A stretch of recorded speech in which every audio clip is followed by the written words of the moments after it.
This award program is the most important and the most rewarding thing we do. Tonight, we will be reminded that our members' work ensuring the national airspace system is safe and efficient is nothing short of heroic. Each of our award winners face a unique situation in which their ability to think quickly and remain calm under pressure was tested. Those honored tonight with these awards exemplify our union members' strong commitment to aviation safety. They were calm, they were professional, they relied on the skill and their training to ensure a safe outcome. That's who we are, that's what we do as air traffic controllers and aviation professionals. That's when you clap.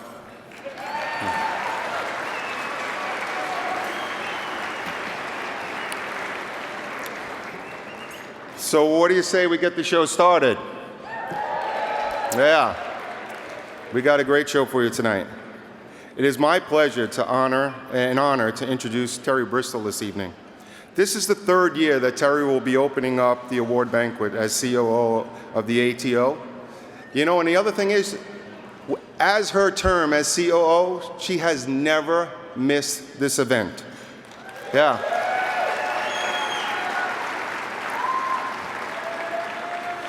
That in itself is impressive. It shows incredible commitment to every single air traffic controller and safety professional within the FAA. We use the word collaboration an awful lot this week, and it is valuable. But it's actions, it's trust, it's doing the right thing.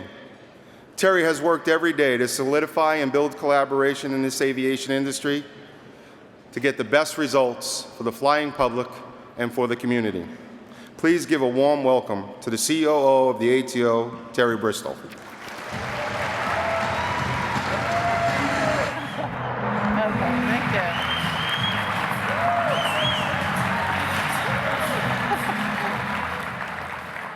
Okay. Well, hello, everyone. Everybody looks so nice. Really a big heartfelt thank you to Paul and Trish. They do it right, and they're certainly a pleasure to work with. I am truly honored to stand before you tonight, to be back again at the Archie League Awards. It's certainly an important event, and I'm really, really happy that I get to share that with you. So I think many people in Vegas come here every year because they're captivated by a place that operates 24/7, where the stakes are high and where the players are intensely focused on the screens and the boards. For us, that sounds like an average day in the National Airspace System. But seriously, participating and communicating for safety has become as much a fall ritual as watching football. Now, I know, how many people in here like football? Yeah. Okay. So last Sunday, my beloved Minnesota Vikings lost to the Green Bay Packers. Okay, where are my Vikings people? There you go, gotcha. Yeah. Okay, so it got me thinking about Brett Favre. Brett set several passing records. He led his team to a couple Super Bowls, that's no news. He was league MVP among many other honors. When Aaron Rodgers was drafted behind him by the Packers, he said he was excited to be able to learn from the greatest quarterback of our day. But the two memorably really didn't get along. Brett might have had a great arm that earned him the nickname Gunslinger, but he didn't think he had any obligation to train his replacement. He was famously quoted as saying, "My contract doesn't say I have to get Aaron Rodgers ready to play." Now, hopefully he watches me and learns something. We've heard that before, haven't we?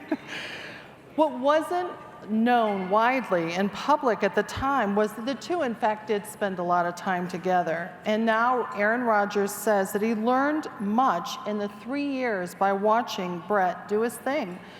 He had a front row seat and a master class, and it worked out for him and the NFL. Here in the world of air traffic, our responsibility to one another is much clearer. To reinforce the theme of this conference, every day is a training day, and that's an obligation of both the veterans on our team and the new hires. Every day is a chance to sharpen our skills, and every day is a moment to summon our vigilance. We have to train every day so that we can fall back on training for both the routine and the unexpected circumstances. Training isn't something that can be done once and forgotten. In Malcolm Gladwell's best-selling book, Outliers, The Story of Success, he examines the factors that lead to high levels of achievement. What he found was that success is less about super brain power or innate talent, and it's much more about continually practicing the right way to do something, putting the time in. Mozart didn't produce his greatest music until he'd been composing for 20 years. The Beatles had already played 1,200 times before they made it to the United States in 1964. Bill Gates went to a high school that started a computer club before most colleges even had computers. He was able to invest many hours in computers long before others ever had the opportunity. So true success often comes more from sheer practice and opportunity. Achievers put the time in. That's why training is so important. In the ATO, training is one of our highest priorities. We've experienced a large workforce turnover, and right now we have an especially high number of trainees in our operational facilities. We all know it. If you're a veteran controller, we need your help. Be an OJTI. We need good, qualified, dedicated people to do the job. Some of you may be thinking, like Brett Favre, I don't want that responsibility. But if ATC is the ultimate team sport, as Paul often says, we have to help our trainees certify in a more timely way. We can't do this without you. Remember when you started, somebody invested the time to train you. So I ask you, make the investment and help teach controllers in training. Whether the training is explicit or observed, we want our controllers to learn the right way to do things every time, and I hope you'll support that.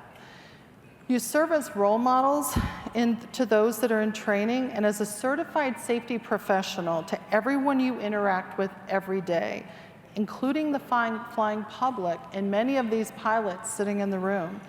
And remember, training isn't just for newbies. Every certified career field has continued learning requirements, and every safety professional considers recurrent and evidence-based training essential. It's imperative that we have the humility to recognize we're not done learning once we become certified or finish a training program. Our monthly safety discussions, recurrent training sessions, and even team briefings are focused on areas where we have opportunities to improve. The customers we provide critical safety services to expect us to take all training seriously, and I expect us to embrace training opportunities as professionals. So the NASA is evolving. New technology and new kinds of aircraft, like drones, are coming into the system, and new safety data reveals new concerns we need to address. Every one of us still has things to learn. With bigger challenges ahead, we're investing in better training. We're taking steps to modernize training through the mobile learning platform. Instead of the thick 3-ring binders, trainees get an iPad and a Huddle account. We talked about this in the panel this week. It allows our trainees to access training on the tablets, learn about the airspace, develop skills like vectoring and separating aircraft, and practice basic phraseology. And it enables them to learn wherever they are and whenever they want. Then when trainees pair up with the instructor and get inside the simulators, they can perform at a higher level. We believe that the mobile learning platforms are going to make a big difference. I know many of you are using those, and we're seeing good results. We've seen good results at facilities like Washington Center, where we've recouped as much as 5 months in typical training. So that's impressive, and we hope that we see more kinds of these results in the future. It's important that we make the right choices and investments with our safety and training efforts so that we can get the right returns.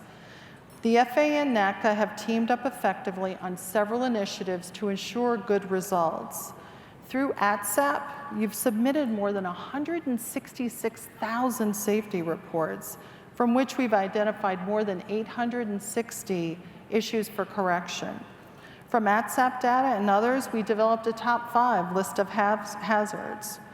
One of the items on the list is the need to solicit and disseminate pilot reports. We talked about that this week. Every pilot report that's passed on to other pilots can potentially save lives.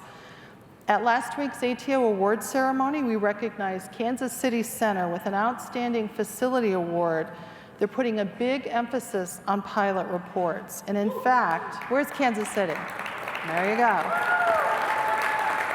Okay. They recorded over 25,000 PIREPs in the last year. That's impressive. And I know some facilities have developed homegrown tools to improve PIREP solicitation. For example, Atlanta and Memphis centers have color-coded digital displays that show if they need to solicit PIREPs based on current or forecasted weather conditions. It refreshes every 5 minutes, and it's easier to use and see. And it provides controllers with additional situational awareness, and we hope to expand the use of that tool.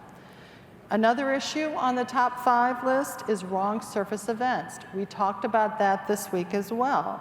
And as you know, this happens when an aircraft departs from or lands on the wrong runway, taxiway, or even the wrong airport, and it's been a persistent issue. We've developed and deployed the ASDX taxiway arrival prediction tool. We had a panel up here that talked about that. We call it ATAP, and it gives controllers an extra set of eyes to see if an aircraft's lined up to land on the taxiway. As was mentioned in the panel, we've already had 5 events that the system alerted on and the controllers issued go-arounds.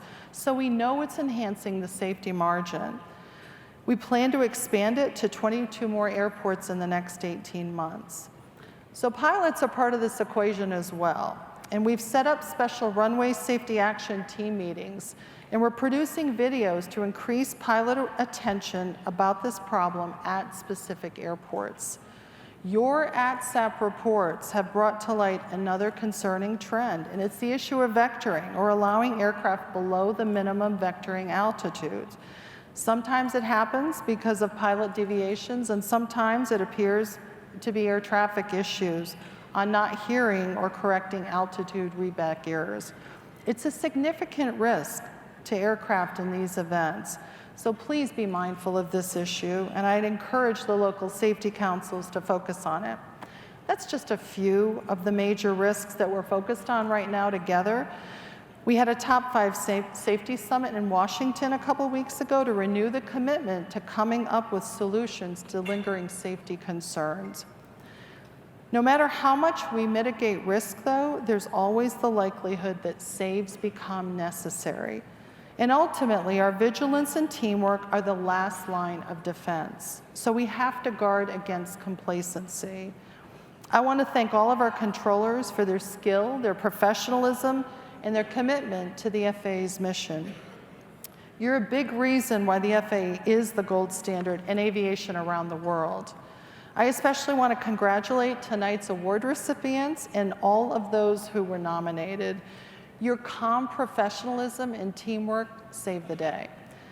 You put the time in, you trained for the unexpected moment, and when it came, you were ready. So again, I want to say thank you for being prepared. In a perfect world, there wouldn't be a need for saves, but we know we don't live in a perfect world. Mitigating risk can never be left to chance. It's about choice. It's about investing the time again and again so that you're prepared for any circumstance. So let's make a commitment that every day is a training day, and let's get our new controllers safely and efficiently certified. As we do that, we'll continue to be the gold standard for decades to come. So you've heard me say it before. Today we moved approximately 50,000 flights. We provided services for more than 2 million passengers. We seamlessly managed civilian and military aircraft. We controlled air traffic over 29 million square miles of airspace, over big cities, over vast oceans, and through all kinds of weather. We did it safely, we did it efficiently, and we're going to do it all over again tomorrow. So I'd like you to remember that what you do is not a job, it's a profession. It's a noble endeavor of service to your country. So be proud, because I'm proud of you. Thank you.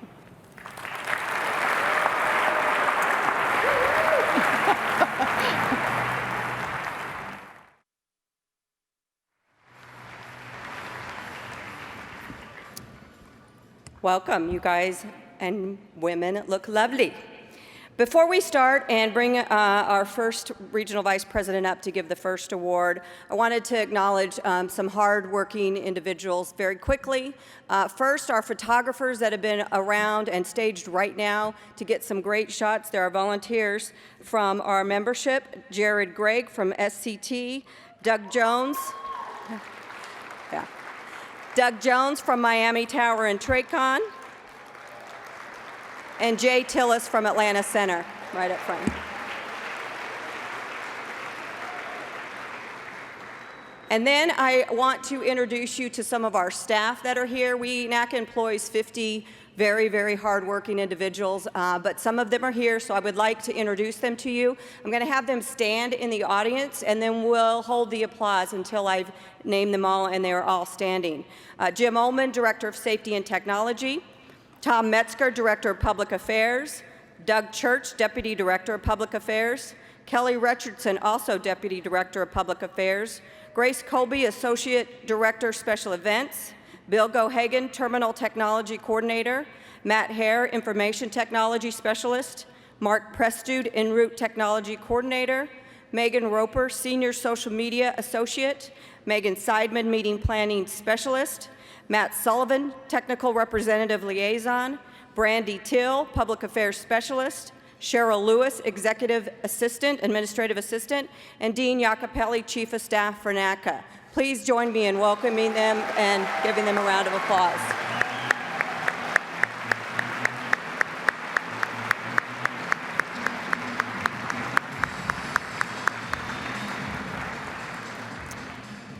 And then it wouldn't, we need to acknowledge the three very, very hardworking individuals that put a lot of work into selecting our award winners tonight. Our judges, Steve Jangelis from ALPA. He is the chairman of the Aviation Safety Group, standing right up here. Thank you. And next to him, Jim Ullmann, NATCA's Director of Safety and Technology. And the third individual could not be with us tonight, but it's Pete Bunce. He is the president and CEO of the General Aviation Manufacturers Association.